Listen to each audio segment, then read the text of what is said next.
Hey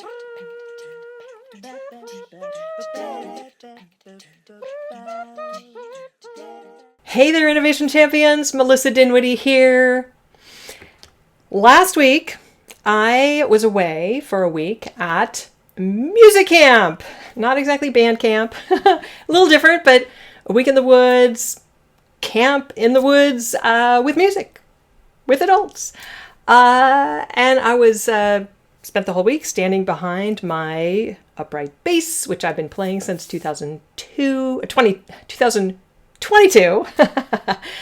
And I was kind of certain that I was going to embarrass myself. I was there to take a walking bass class.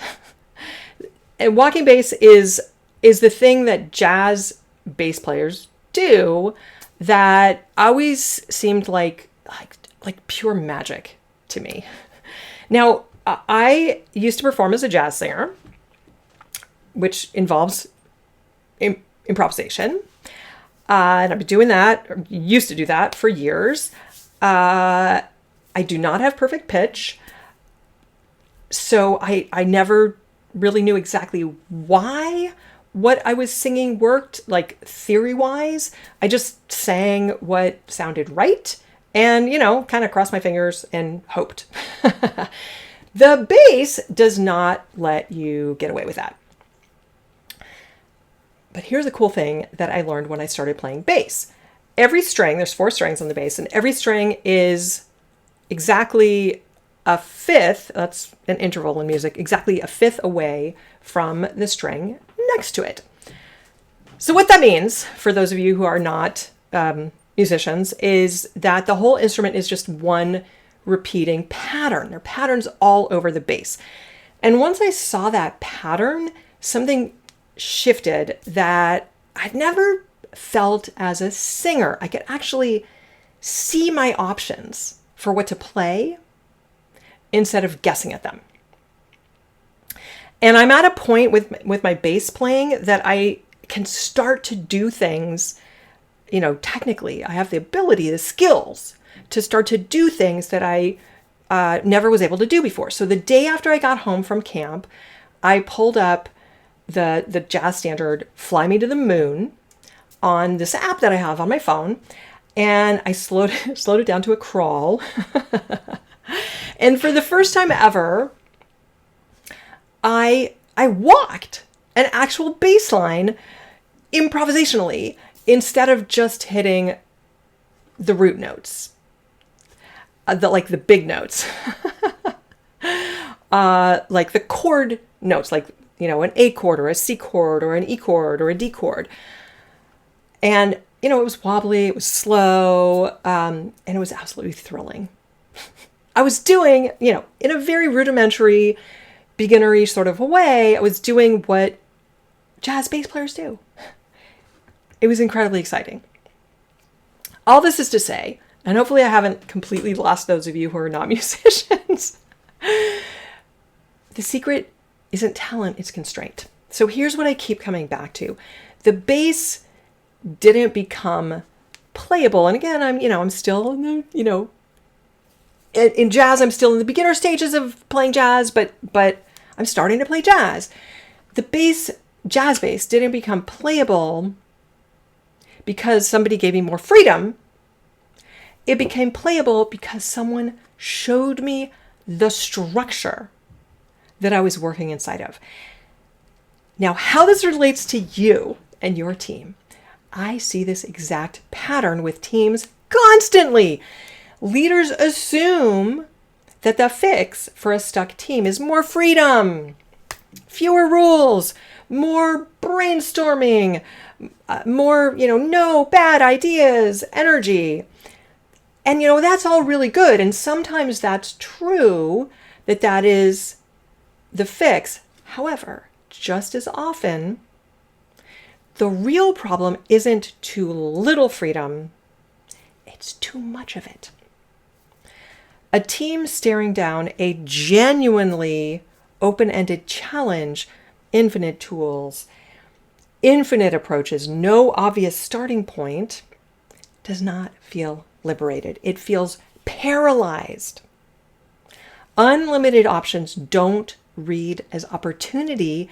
They read as a wall. Now, quick note. Back in December, I shared the first 15-minute meeting opener that I use with teams. I call it the crappy first draft showcase. It is the very first tool, first micro experiment in Innovation at Work. And that micro experiment tackles perfectionism head on. If your team's stuck because ideas feel too rough to share, that one is absolutely still worth running. This week's opener is for a different flavor of stuck. It's not, our ideas aren't good enough, but oh my God, we have too many good options and we can't move. It's a different innovation killer, but you got the same 15 minutes. So steal this.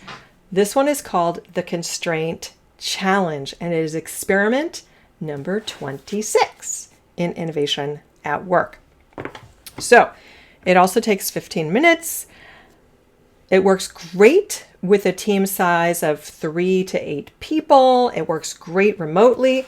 And also in the book, I've got not only instructions for how to set it up, an description of the experiment itself and why it works, a whole leader playbook, but I also have remote adaptations, how to integrate it with existing processes, and success metrics.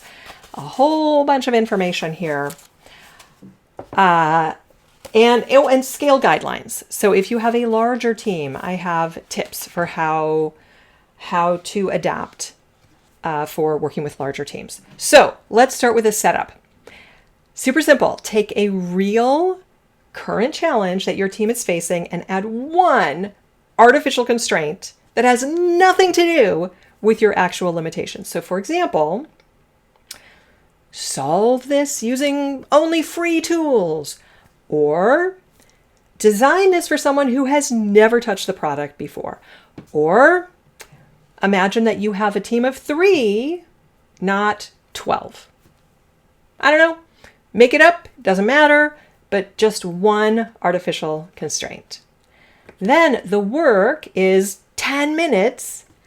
Design a solution inside the constraint. No exceptions. No, well, technically. Nope. The constraint is the whole point. And then the debrief.